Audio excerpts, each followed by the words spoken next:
Amin. Allahumma salli ala Muhammad wa ala alihi wa sahbihi wa sallim ajma'in wa ba'd.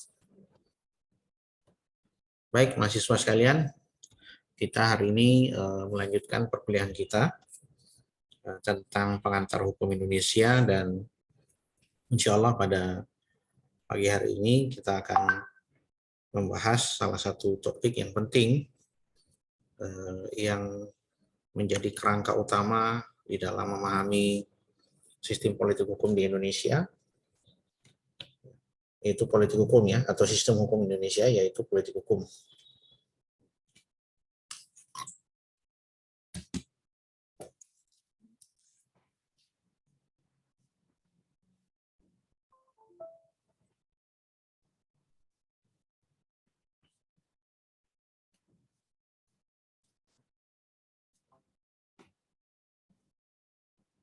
Ya.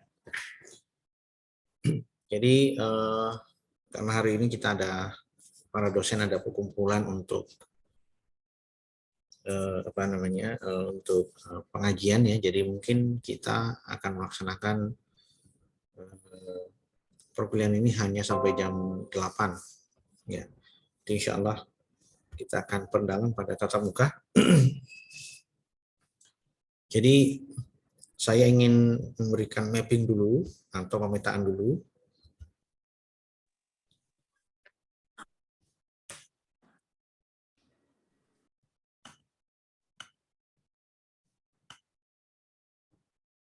Jadi pada modul pertama itu kita membahas tentang sejarah hukum.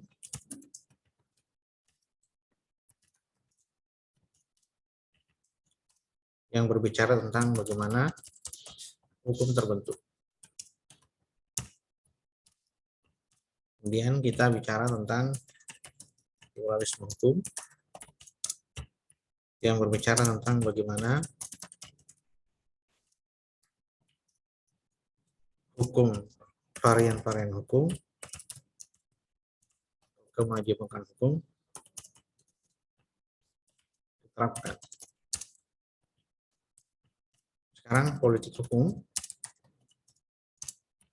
ini kita bicara tentang bagaimana norma hukum itu lahir. Harus dibedakan antara norma hukum dan keadilan. Ya, jadi asal-usulnya dalam PHI, jadi keadilan itu melahirkan apa yang disebut dengan hukum. Jadi hukum adalah tafsir keadilan dalam pengantar hukum positif. Ya, hukum itu lebih luas daripada norma. Hukum itu adalah kumpulan norma, sedangkan kumpulan norma ini adalah tersusun dari norma. Norma adalah perintah dan larangan yang bersifat memaksa. Ya. Dari sini teman-teman sekalian bisa melihat pemetaan bahwa politik hukum sangat penting karena berbicara tentang bagaimana norma itu dilahirkan. Artinya dalam hal ini kita akan berbicara tentang beberapa hal. Sorry.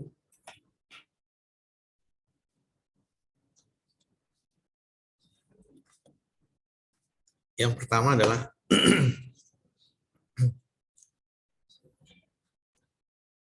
apa dasar norma lahir, apa pertimbangan filosofisnya,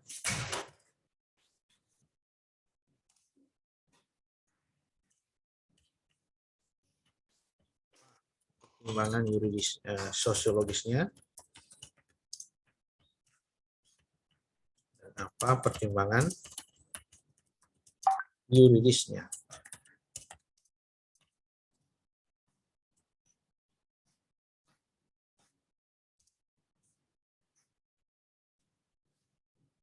Norma lahir sebagai dasar untuk mengatur perilaku. Pertimbangan filosofis merupakan tafsir terhadap mengandung asas.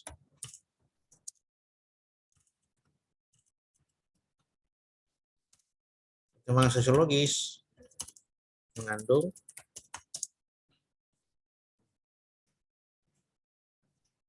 dasar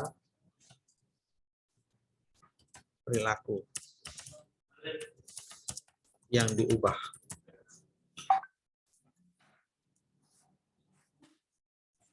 Sedangkan pertimbangan yuridis itu mengandung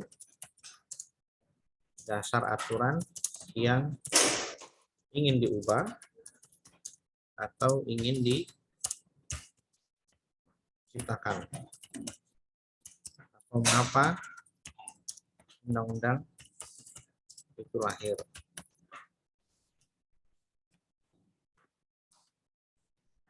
Nah, sampai di sini kita bisa melihat pemetaannya, teman-teman sekalian, bahwa norma tidak begitu saja lahir, ada hierarki atau asal-usul yang bisa dilacak secara ilmiah, kontribusinya, dan bagaimana kemudian norma tersebut dijadikan sebagai dasar untuk melahirkan norma baru. Oke.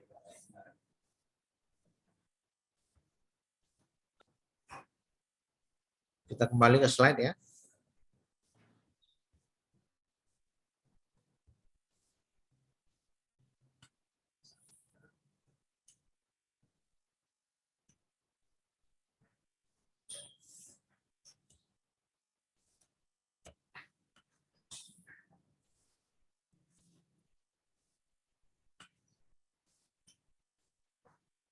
Nah, ini pengertian politik saya langkahi saja, nanti silakan teman-teman baca, tapi intinya saya ingin memberikan semacam cara untuk atau tips ya, tips untuk membaca satu definisi, karena kita akan sering ketemu dengan definisi dalam pengantar ilmu hukum atau pengantar hukum Indonesia ya. Jadi ini bagaimana sih tipsnya supaya kita bisa memahami dengan sempurna pengertian yang muncul dalam beberapa konsep dasar dalam hukum positif.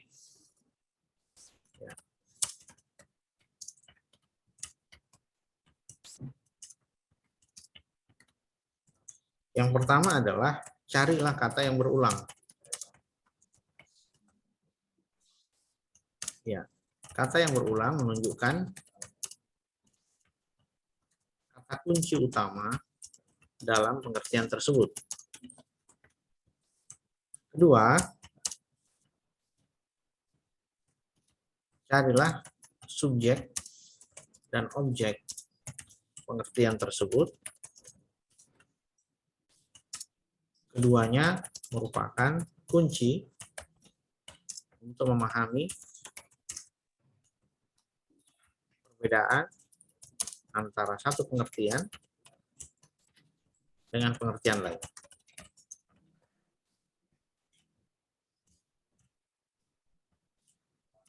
Ya. Yang ketiga adalah setelah mengerti satu pengertian, maka uraikanlah unsur-unsurnya dan bandingkanlah dengan pengertian lain untuk mendapatkan perspektif yang lebih komprehensif.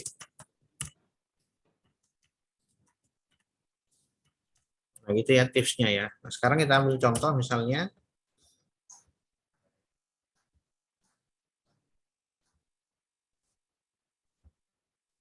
ini ya.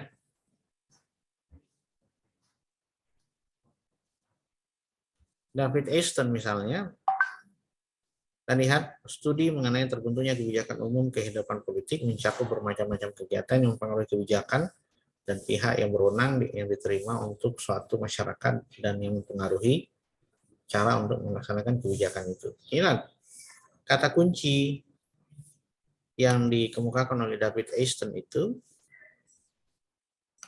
ini ada 3 ya, kebijakan. Anda lihat nih, sini lagi diulang kebijakan. Diulang lagi di yang terakhir kebijakan. Sehingga sebenarnya David Easton ini lebih cenderung melihat definisi politik sebagai kebijakan. Ya. Adapun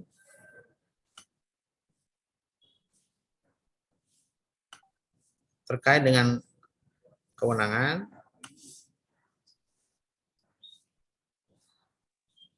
kemudian mempengaruhi,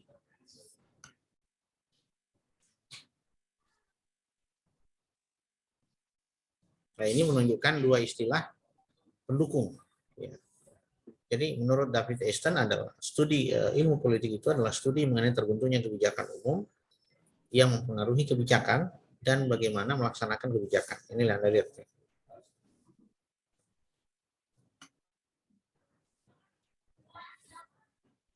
Ini ya. Jadi ada 3 kata pendukung, tapi ada 1 kata kunci utama. Sekarang kita bandingkan pengertian ini dengan Roger F. Sultau yang mengatakan bahwa ilmu politik itu adalah ilmu mempelajari negara, tujuan-tujuan negara, lembaga-lembaga yang akan melaksanakan tujuan itu, serta hubungan antar negara. Kita lihat, teman-teman sekalian, dari pengertian ini, kata yang selalu diulang itu adalah negara. Halo? Suara saya jelas ya? Jelas, Pak. Oke. Saya ulangi dulu.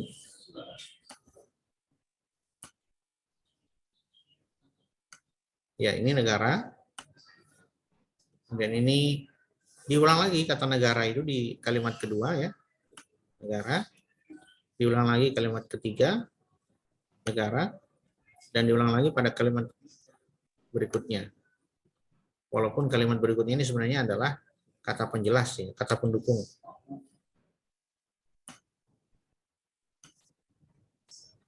Ini ya. Ini negara, negara, negara.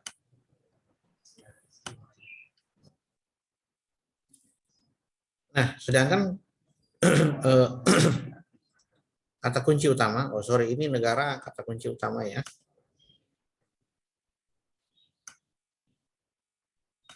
Ini negara.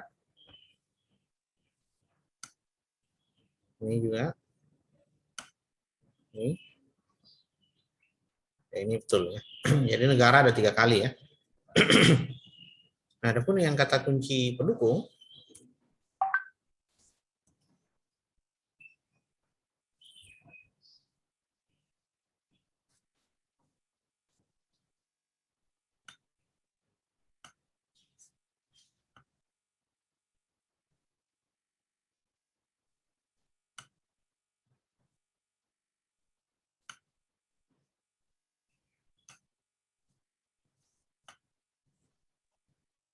lembaga,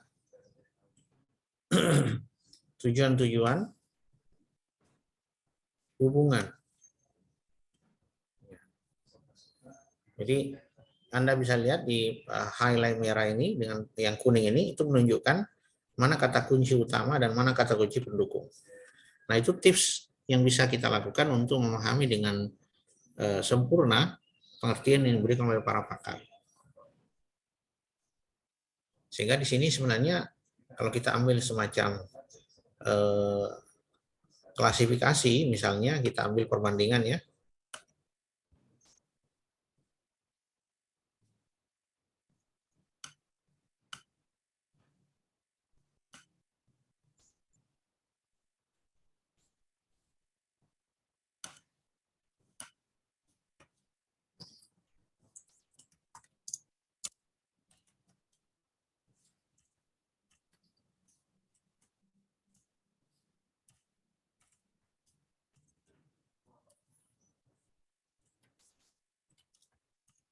Kunci utama adalah negara.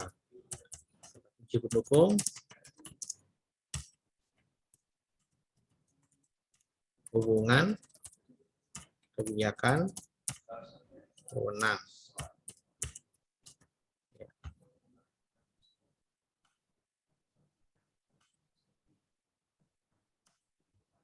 Ya, jadi lembaga, sorry. Ya. Saya ada lembaga ya.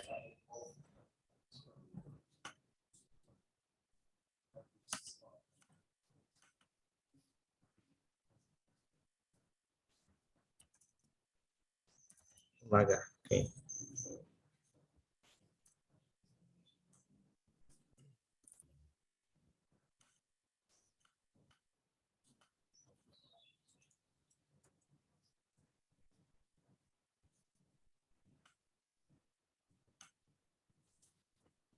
Nah, sedangkan David Easton mengatakan kata kunci utama itu kebijakan, wewenang, tadi apa lagi satu?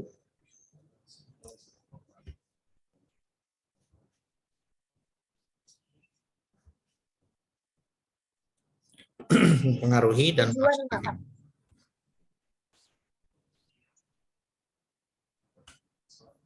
Mempengaruhi dan melaksanakannya.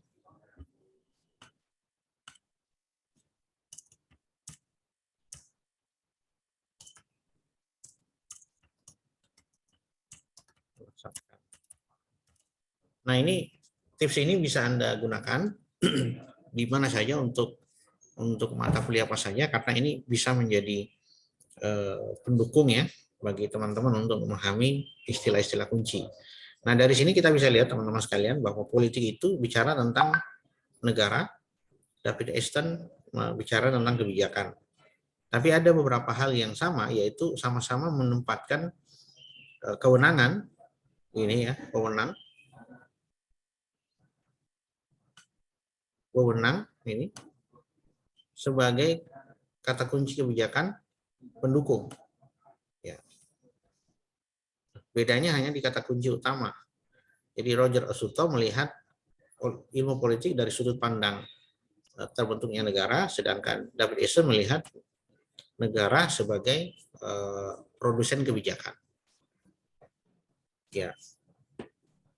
Nah, sampai di situ teman-teman sekalian bisa kita cermati juga pada kajian berikutnya atau pada istilah berikutnya yang ada di dalam slide ini ya.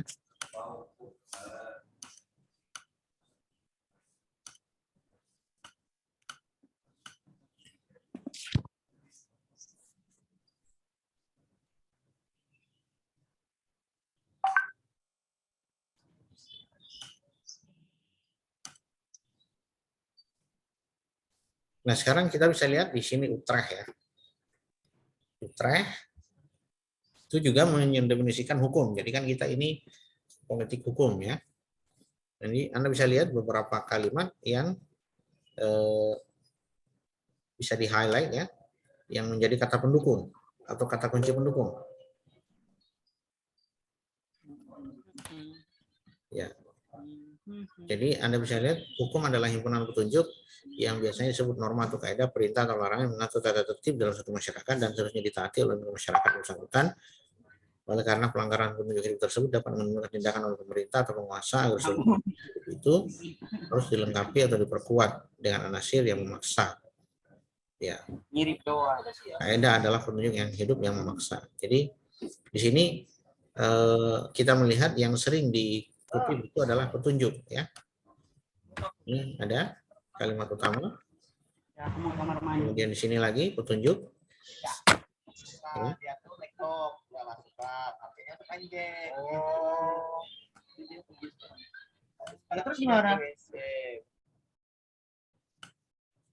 Kemudian ada lagi petunjuk. Ya. Sini lagi petunjuk hidup. Jadi 1, 2, 3, 4 ini petunjuk. Jadi semakin banyak Anda menemukan kalimat yang sama atau kata yang sama, itu menunjukkan bahwa Utrecht sedang ingin menjelaskan bahwa hukum itu sebagai petunjuk. Ya.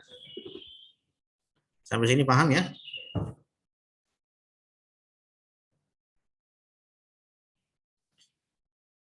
Nah, sekarang kalimat pendukungnya adalah kita lihat kalimat yang mengoperasikan petunjuk ini. Jadi petunjuk hidup ini adalah kata kunci utama. Nah, kita bisa lihat misalnya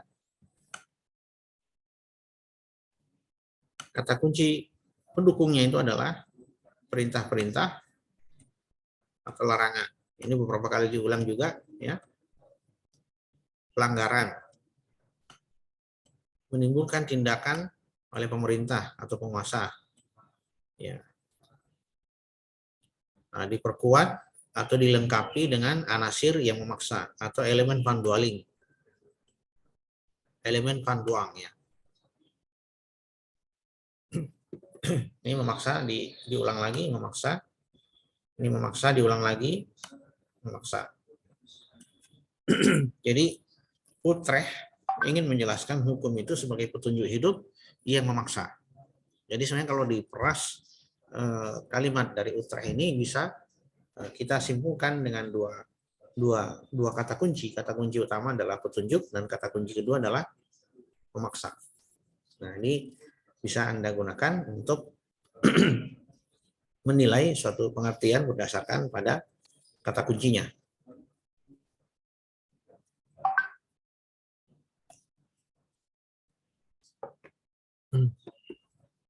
Selanjutnya,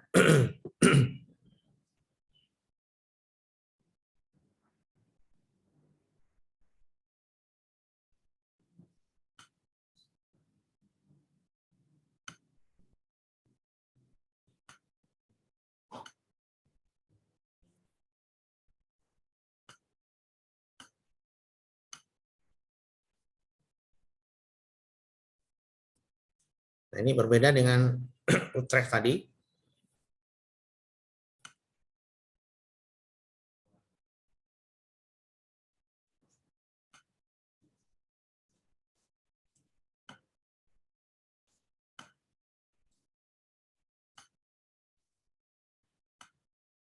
Jadi kalau menurut Muchtar Kusumaatmadja,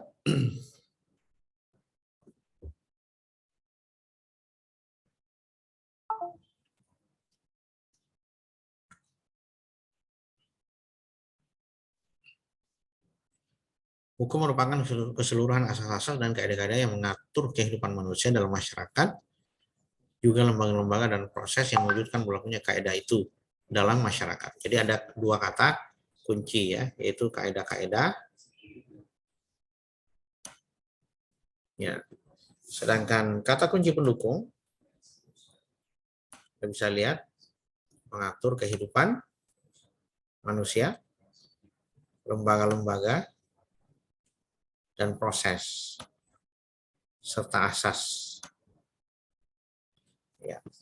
Jadi ada dua kata kunci yang utama, yaitu kaidah, sementara yang lain adalah kata kunci pendukung. Jadi hukum merupakan kaidah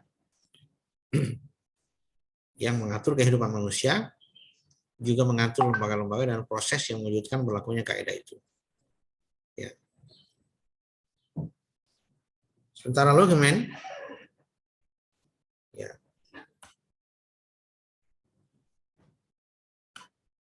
menyatakan bahwa hukum adalah objek studi yang mempelajari tentang makna hukum, yaitu keputusan berhadapan dengan ilmu, sosiologi dan sejarah politik tentang kenyataan hukum. Terdapatlah ilmu pengetahuan tentang hukum positif sebagai suatu ilmu pengetahuan tentang norma. Jadi kata kuncinya adalah hukum positif.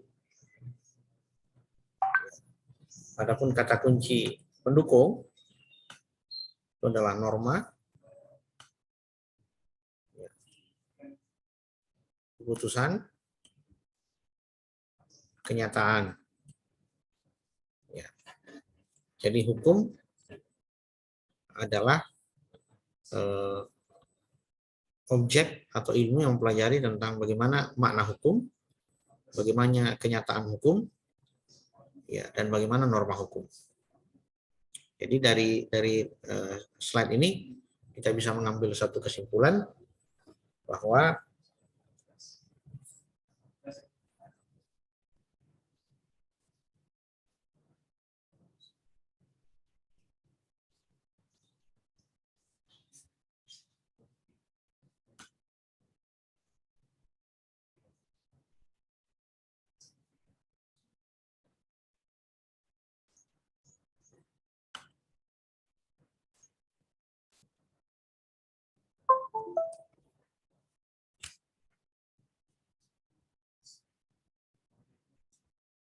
ya, jadi kita dapat mengambil kesimpulan bahwa dari aspek ini kita bisa mengambil konklusi bahwa menurut Luhmann hukum itu berarti ilmu yang mempelajari tentang makna hukum, kenyataan hukum, dan norma hukum sebagai objek dari studi hukum. Ya. Jadi teman-teman sekalian, ini salah satu tips yang bisa kita jadikan sebagai dasar untuk mempelajari norma hukum, ya, atau mempelajari pengertian-pengertian dalam hukum.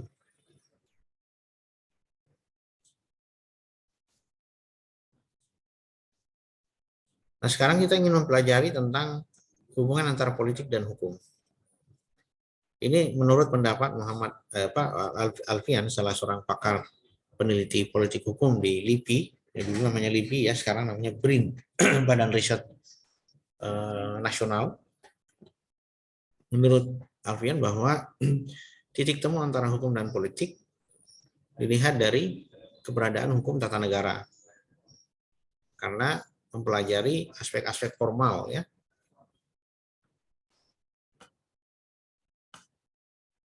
Aspek-aspek formal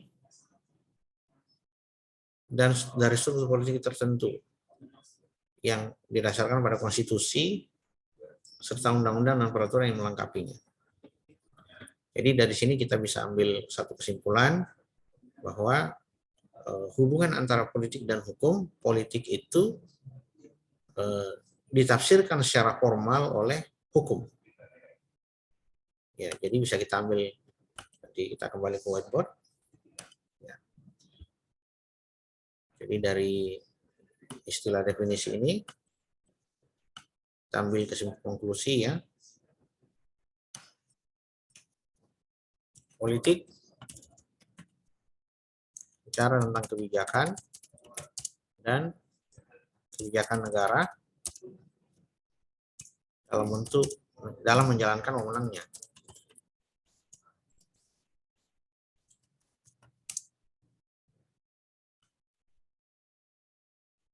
Sedangkan hukum itu mengatur tentang aspek formal. Formal itu artinya bentuk dan cara. Jadi kalau kita bilang formal dalam pengantar hukum Indonesia, itu artinya bentuknya, bagaimana bentuknya dan bagaimana caranya. Ya. Jadi aspek formalnya bentuk dan cara.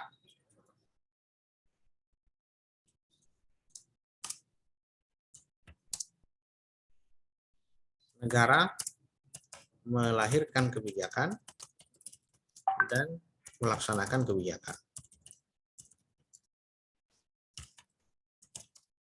Itu sebabnya kenapa negara menjadi faktor atau instrumen yang paling determinan di dalam kajian hukum.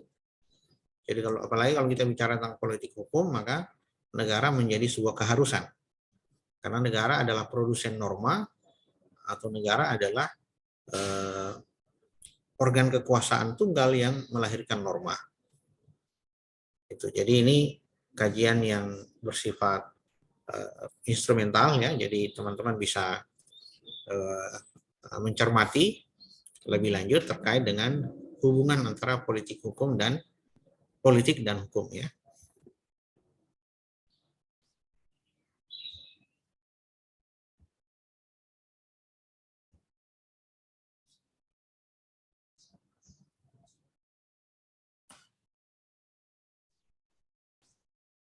Nah, ini ada perspektif, kalau tadi Alfian itu menjelaskan dalam perspektif ilmu politik, maka Utrecht, salah seorang hakim yang pernah bertugas di Indonesia pada tahun 1938, itu menjelaskan bahwa politik hukum membuat kaidah-kaidah yang menentukan bagaimana seharusnya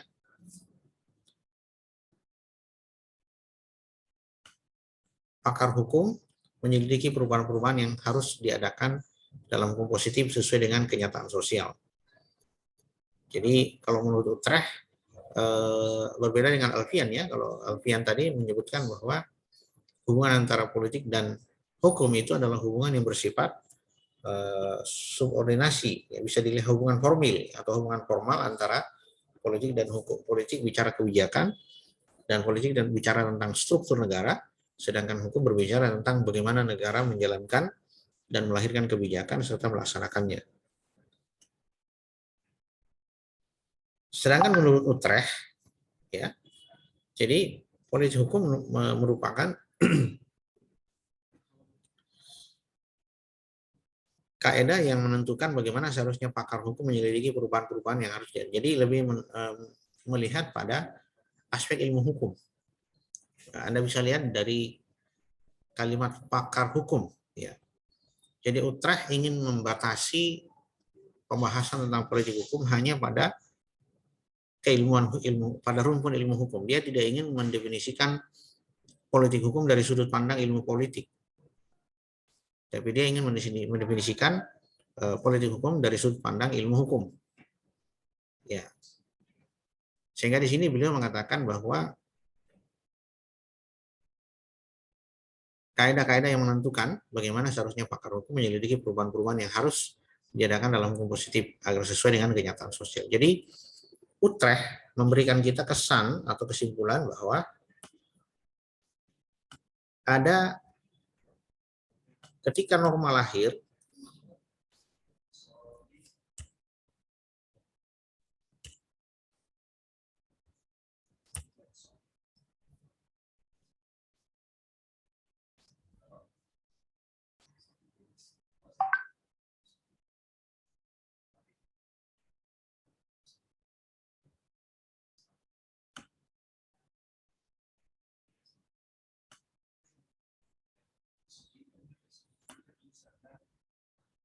ya.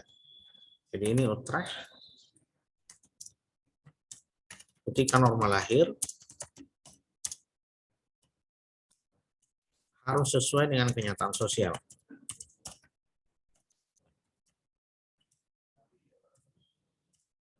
Dan ini juga menunjukkan bahwa norma lahir harus diupayakan agar sesuai dengan kenyataan sosial. Jadi sebelum lahir harus sesuai dengan kenyataan sosial.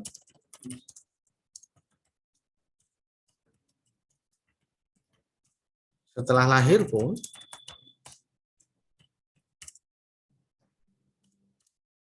selalu ada pertanyaan yang muncul, apakah masih sejalan dengan kenyataan sosial?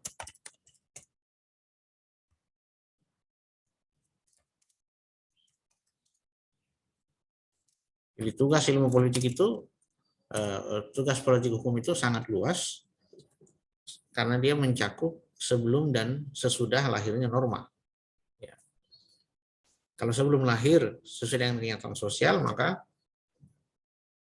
dia akan berbicara terkait dengan efektivitas hukum dan kepatuhan hukum. Anda bisa membayangkan jika satu norma lahir tidak sesuai dengan kenyataan sosial, maka tingkat kepatuhannya akan rendah. Dari sinilah ada semacam plesetan yang menyatakan hukum dibuat atau diterbitkan untuk dilanggar. Benarkah pernyataan ini? Tentu tidak benar. Tapi ini sebenarnya merupakan kritik bagi masyarakat terutama dari kalangan sosiolog, yang melihat bahwa begitu norma lahir, ada banyak reduksi terhadap kenyataan sosial, atau ada banyak hal-hal yang tidak sejalan dengan kenyataan sosial. Setelah lahir pun akan terjadi revisi-revisi. Ya. Nah, disinilah kemudian pentingnya politik hukum, karena akan menentukan kapan suatu undang-undang itu direvisi.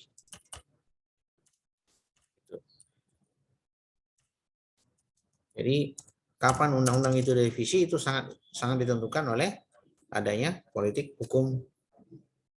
Ya.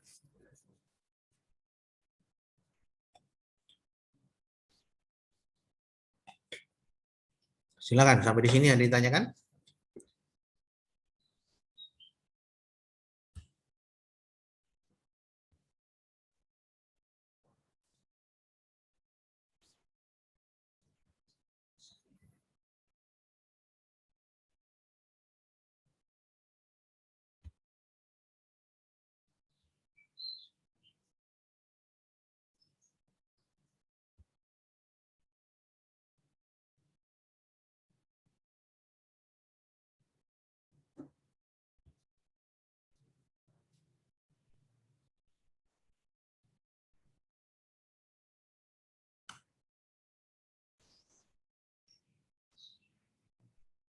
Oh, sorry, saya lupa ini ya. Kalau ada yang tanyakan silakan di kolom chat ya. Tadi saya mute tadi.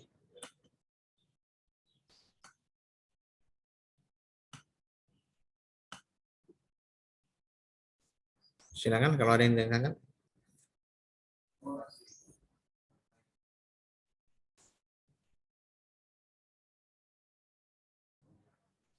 Oke, kalau tidak kita lanjut ya.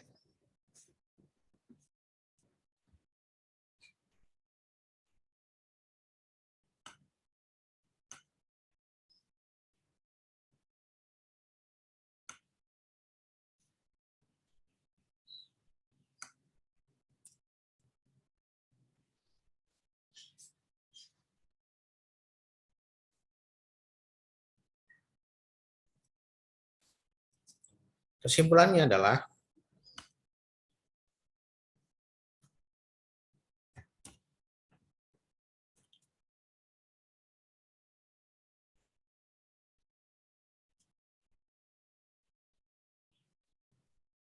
hukum selalu ditentukan oleh sifat negara dan sistem politik yang dianut dan dipengaruhi oleh lingkungannya baik dari dalam maupun dari luar sistem politik yang berlaku.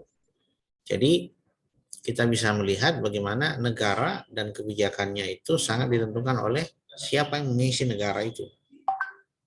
Kalau negara itu adalah negara yang memiliki penguasa yang penguasa yang demokratis, maka undang-undangnya juga akan lahir demokratis. Ya, jadi di sini bisa kita ambil satu kesimpulan bahwa hukum atau politik hukum itu selalu ditentukan oleh sifat negara dan sistem politik yang dianut. Termasuk diantaranya nanti kita akan cermati bagaimana lahirnya Undang-Undang Perbankan Syariah. Ya, Undang-Undang 21 2008 tentang perbankan syariah.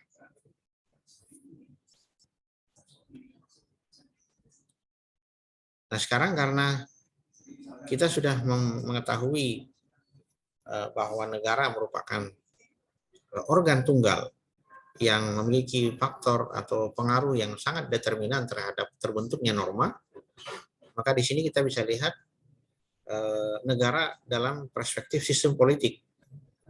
Ya. Jadi kita mengenal di dalam sistem politik itu ada negara yang demokratis dan negara yang berdasarkan kekuasaan. Ya, jadi kalau negara berdasarkan sistem politik yang demokratis disebut dengan Rechtsstaat, sedangkan negara dengan sistem politik yang otoriter disebut dengan Machtsstaat. Kita ambil ilustrasi ya.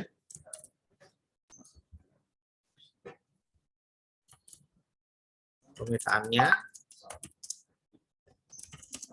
pemetaan negara berdasarkan sistem politik.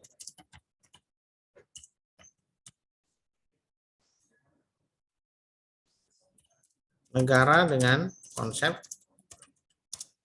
kekuasaan tunggal atau otoriter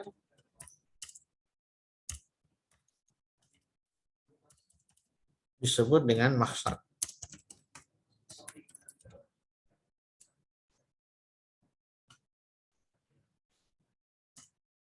Kemudian negara dengan konsep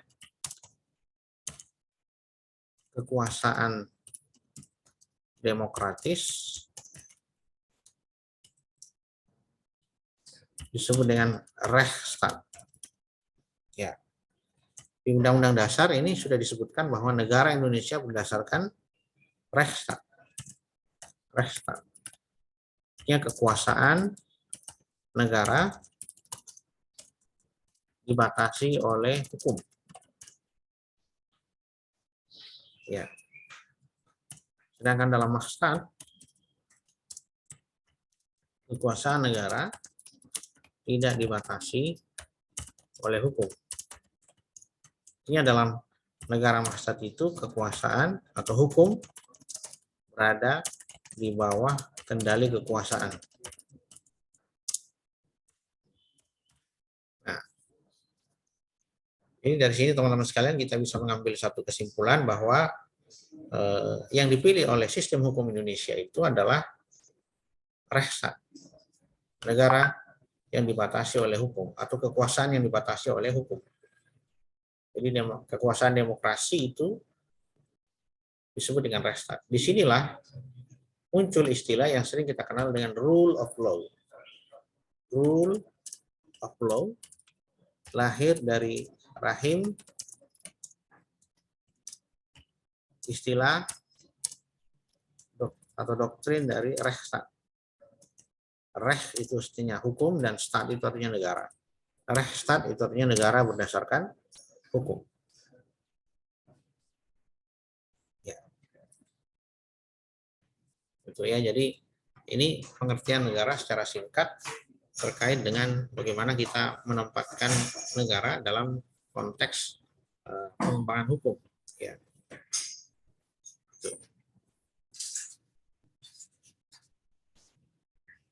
Silakan kalau ini tanyakan.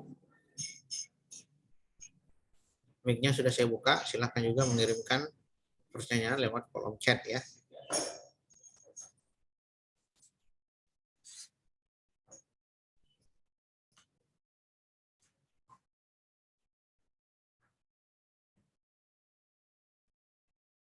Baik, terima kasih Mas Hazib Nasri ya. Jadi pertanyaannya bagaimana dampak positif dan negatif sistem politik otoriter dan demokratis. Ya, jadi pertama Maksad atau negara berdasarkan otoriter ya. Negara otoritarianisme.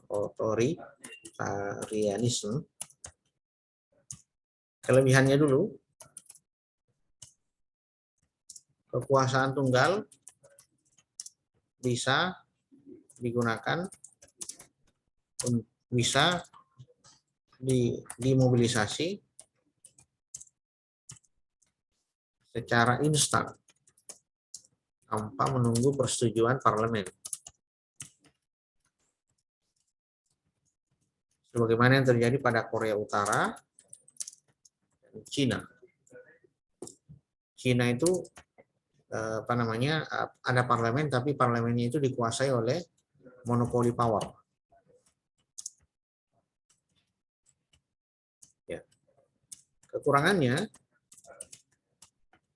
jadi untuk hal-hal tertentu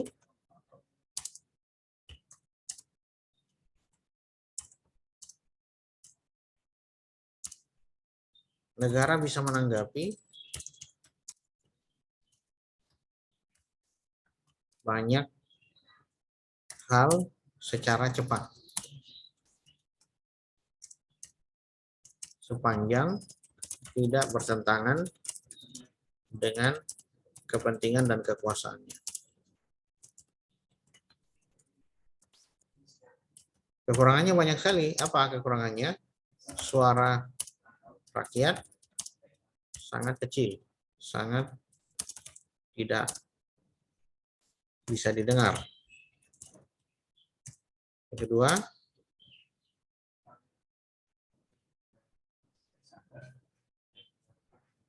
kebijakan bersifat elitis. Ya. Yang ketiga, hanya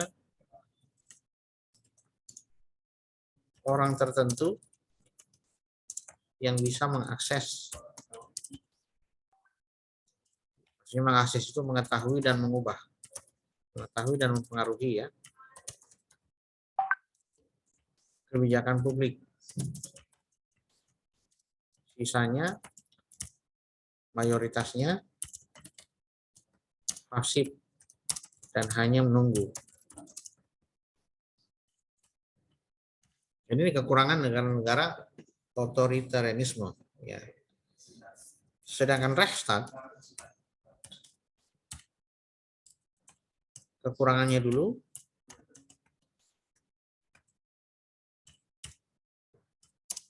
ini terlalu lama dalam mengambil kebijakan. Karena ada distribution of power.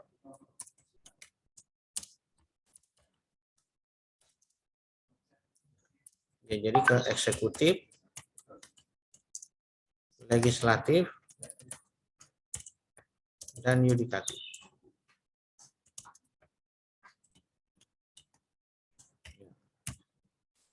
Jadi harus dibahas dulu di DPR, kemudian persetujuan dari presiden, gitu ya, kelembagaan negara dan sebagainya.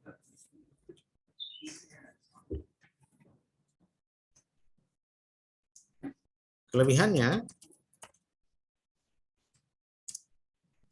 ada transparansi dalam pengambilan kebijakan.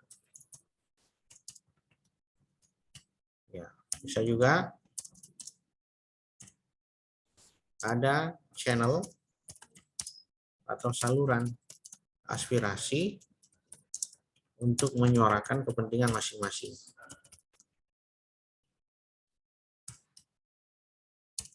Ya, dari sini kita bisa ambil satu konklusi bahwa kelebihan dari Rechtsstaat itu kekuasaan negara dibatasi oleh undang-undang.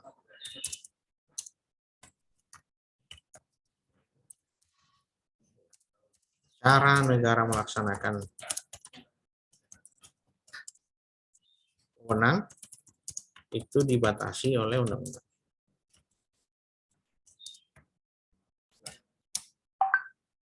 Ya.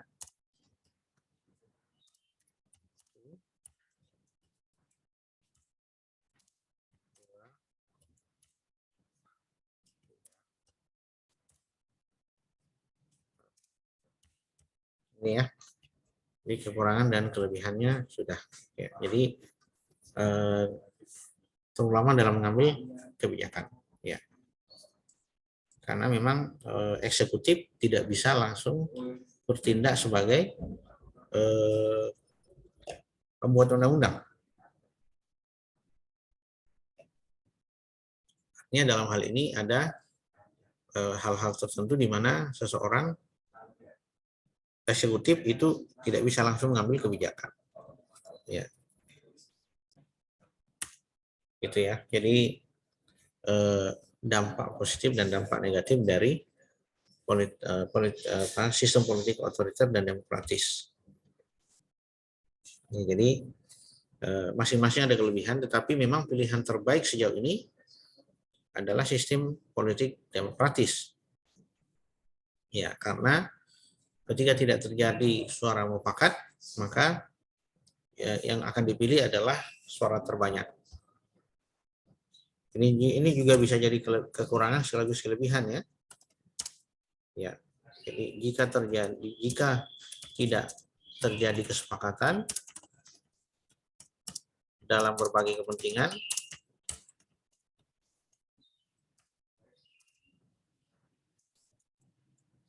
maka yang terjadi harus diambil, maka kebijakan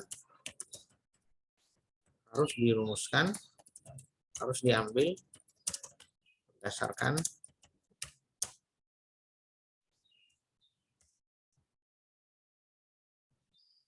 suara terbanyak. Jadi ini pilihan terakhir. Ya, jadi itu ya.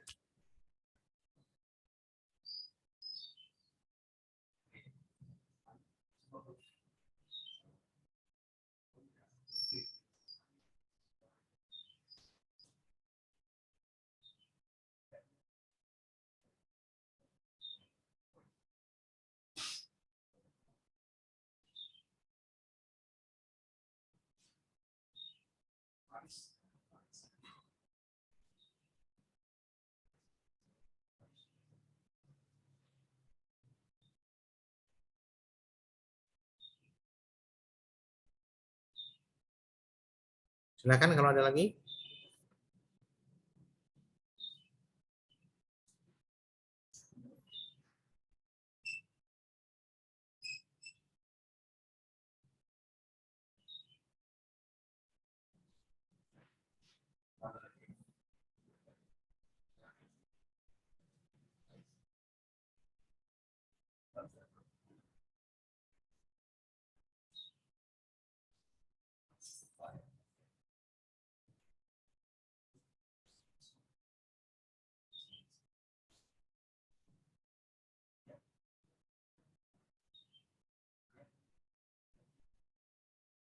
Baik, kalau tidak ada kita lanjut ya.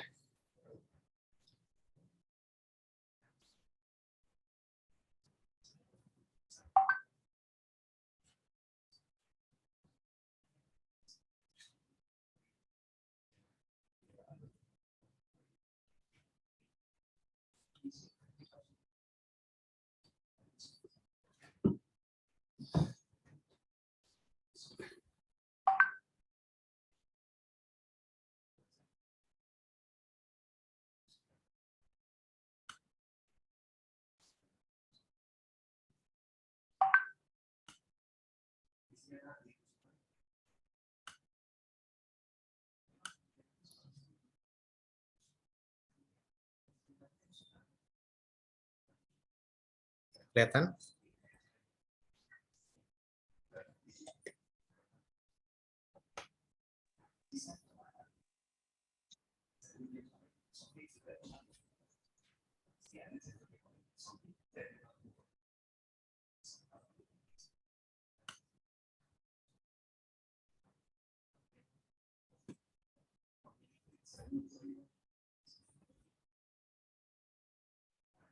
Ya, jadi negara dengan kekuasaan maksat ditandai dengan dua ciri. Yang pertama otoritarisme, yang kedua totalitarisme. Ya, jadi ciri otoritarisme itu pokoknya kehendak penguasa adalah hukum. Sedangkan totalitarisme itu kehendak pemerintah menguasai total kehidupan masyarakat, termasuk media. Ya. Jadi media yang dianggap berseberangan, pers, ya, itu tidak akan diberikan ruang untuk berkembang. Gitu.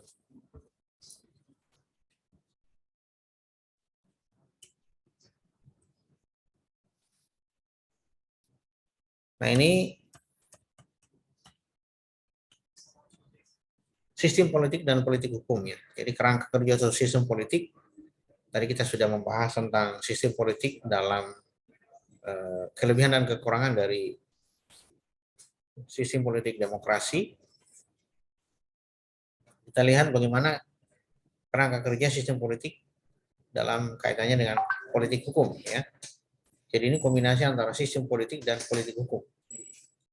Jadi ketika masyarakat memiliki kehendak dan aspirasi, maka aspirasi tersebut lahir sebagai sebuah tuntutan. Nah, dalam sistem kekuasaan demokratis, sistem politik tersebut masuk ke dalam dapur, ya, diolah dalam sebuah dapur yang namanya sistem politik konversi. Sistem politik konversi itu artinya mengubah tuntutan, menjadi norma hukum. Jadi mana dari tuntutan itu yang bisa dikabulkan untuk menjadi norma hukum. Nah, ini disebut dengan sistem politik konversi. Jadi kalau di DPR akan digodok menjadi sebuah undang-undang bersama dengan pemerintah, ya, lalu kemudian ada input dan outputnya. Ya. Setelah itu kemudian lahir keputusan atau produk di sini dalam bentuk undang-undang. Kemudian undang-undang sebagai output itu akan diuji oleh lingkungan. Ya. Di sini tadi kita belajar tentang kepatuhan dan efektivitasnya.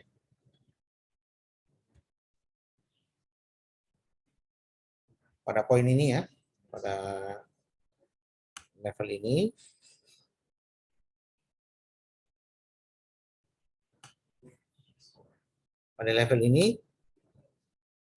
hukum itu akan selalu diuji dengan kepatuhan dan efektivitas. Jadi output ini juga berproses gitu. Dia akan melihat bagaimana lingkungan itu mematuhi dan daya ikat dari aturan itu. Karena kan hukum itu memaksa. Karena di situ ada perintah dan larangan. Tapi kalau hukum itu tidak memaksa atau kehilangan daya paksa, maka di sini politik hukum akan bekerja dan menjadikannya sebagai input. Oh, ternyata undang-undang ini tidak lagi dipatuhi. Kenapa? Karena terjadi proses daya paksa dan daya ikat dari sebuah norma itu tidak lagi menjadi sumber kepatuhan. Dan itu isu yang sangat penting dan isu yang sangat krusial dalam sistem hukum positif. Jadi ketika orang tidak lagi mematuhi satu norma dalam undang-undang, maka itu dianggap isu krusial. Ada apa dengan undang-undang itu sehingga kemudian tidak efektif dan tidak lagi dipatuhi. Itu.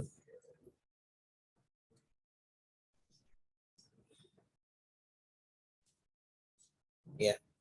Jadi ini dari berbagai slide ini, inilah inti dari perkuliahan kita hari ini.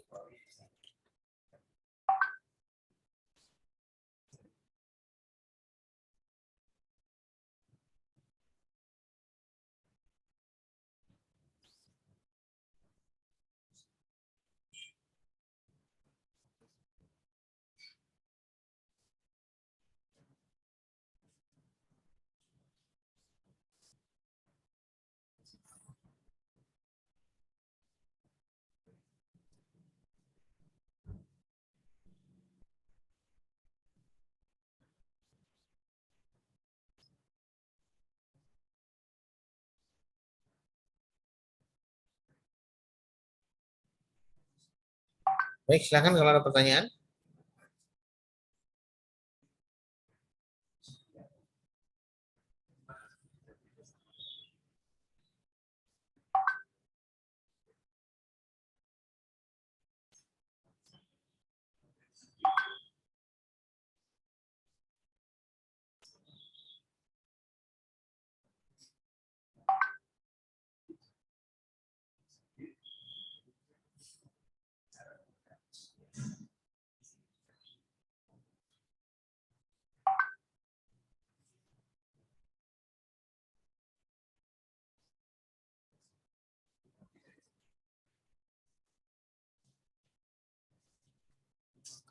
Baik, kalau tidak ada kita lanjut ya. Jadi intinya ini kerangka kerja suatu sistem politik dan hubungannya dengan politik hukum ya. Jadi nanti Anda bisa cermatilah ya. Dan ini sudah saya kirim juga lewat WA, lewat Telegram, jadi Anda bisa cermati.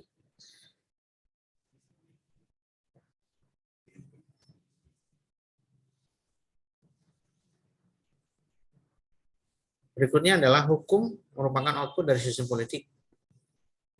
Ya, jadi feedback, umpan balik berlangsung dalam pelaksanaan hukum. Jadi tadi ini penjelasan dari apa yang ada di bagan yang ada di atas. Ya. Sehingga terjadi perubahan atau pergantian hukum. Tapi justru juga dalam konversi sistem hukum politik diputuskan untuk tidak melakukan perubahan, walaupun di dalam lingkungan ada output, dari output itu ternyata daya paksa suatu norma dari aturan itu tidak lagi mengikat karena tidak lagi dipatuhi dan tidak efektif, sehingga tidak dipatuhi oleh masyarakat. Tapi bisa jadi dalam sistem politik konversi ini ya. Jadi walaupun di sini sudah tidak dipatuhi, tidak digunakan, ini ya, tidak digunakan, tapi dalam sistem politik konversi dianggap tidak tidak perlu diubah. Di sini bisa jadi gitu, karena ini kelemahan dari sistem hukum demokrasi. Ketika tidak terjadi permufakatan, maka di dalam sistem politik konversi, maka di sini tidak akan ada perubahan. Ya. Jadi politik hukum dalam proses ini bisa dilihat sebagai produk atau kebijakan yang diambil oleh lembaga yang berwenang untuk mengubah, mengganti, atau mempertahankan hukum yang ada agar semakin dekat dengan realitas sosial. Gitu. Jadi ada kesadaran, ini kita ambil ilustrasi ya. Jadi ada kesadaran bahwa hukum itu lahir berjarak dengan realitas sosial. Karena normanya dibuat untuk sesuatu yang belum terjadi. Atau kondisi dan keadaan yang belum terjadi. Sehingga bersifat opnam atau prediktif. Ya.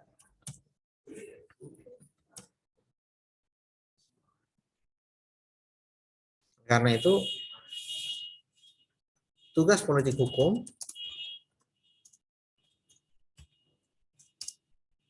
untuk memperpendek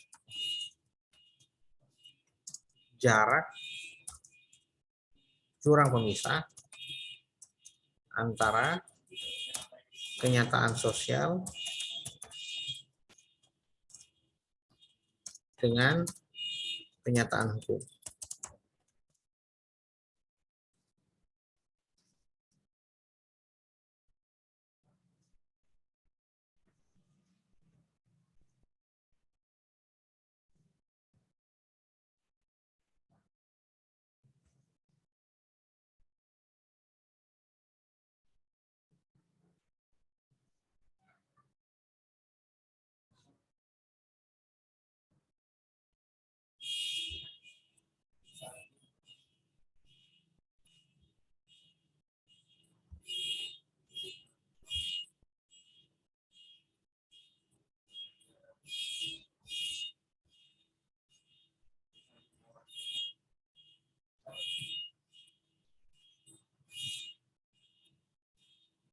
Halo? Terdengar ya?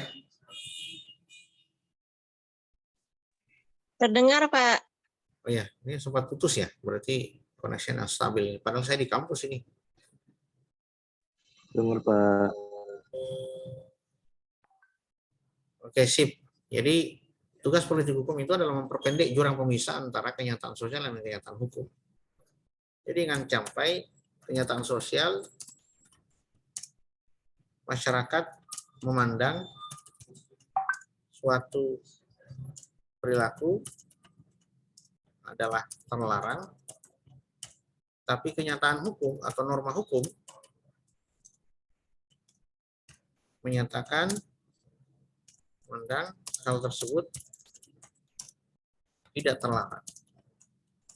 Saya ambil contoh misalnya perselingkuhan Ya, itu dalam hukum positif tidak terlarang sepanjang tidak konsensual, sepanjang konsensual atau kesepakatan berdua. Ya. Jadi tidak ada pasal dalam KUHP yang melarang orang selingkuh. Sama dengan musyrik atau murtad. Dalam hukum positif, orang boleh berpindah agama.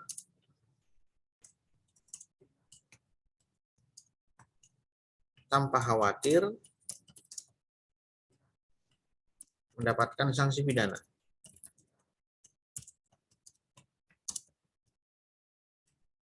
Disinilah tugas politik hukum. Jadi tugas politik hukum itu adalah mendekatkan antara kenyataan sosial dengan kenyataan hukum atau antara gejala sosial dengan norma hukum. Jadi kalau di Indonesia Anda mau murtad, ya datanglah ke Indonesia. Di Indonesia tidak ada pasal untuk murtad, beda dengan Malaysia. Malaysia di hukum pidana Malaysia itu walaupun dia berdasarkan common law system, itu dia masih mengakomodir adanya apa yang disebut dengan larangan untuk berpindah konversi agama. Ya.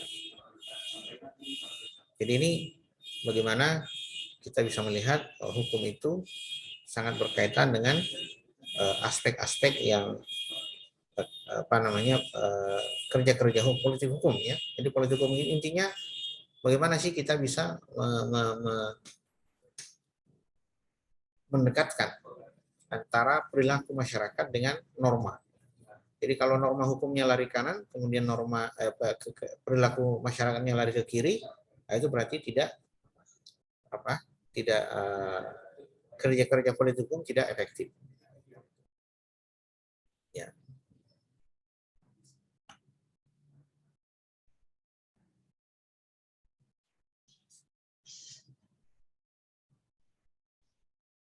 Baik, kita sedikit lagi ya.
Ya, kita lanjut.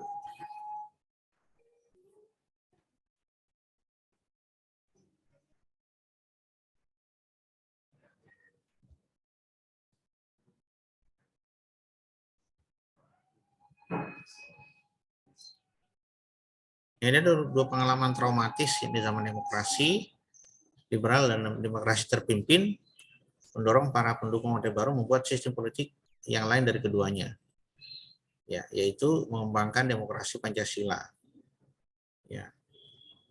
Jadi demokrasi Pancasila ini kemudian ditafsirkan oleh Orde Baru ya, bagaimana Undang-Undang Pertahanan dan Keamanan Negara yang dianggap tidak sesuai lagi.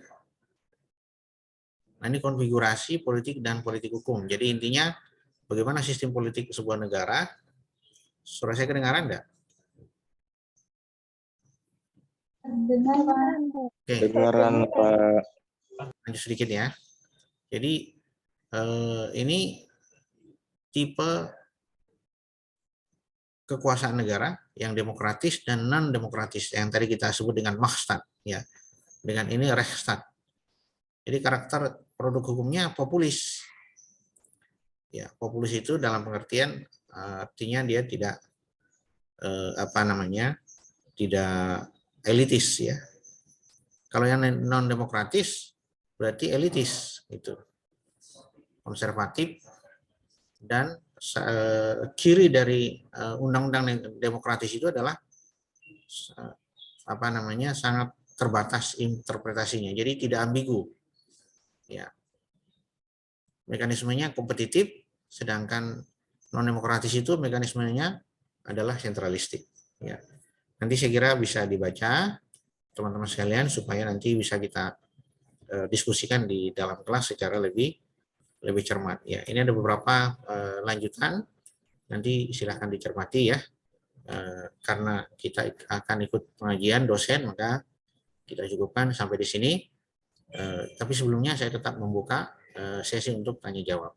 Dipersilakan.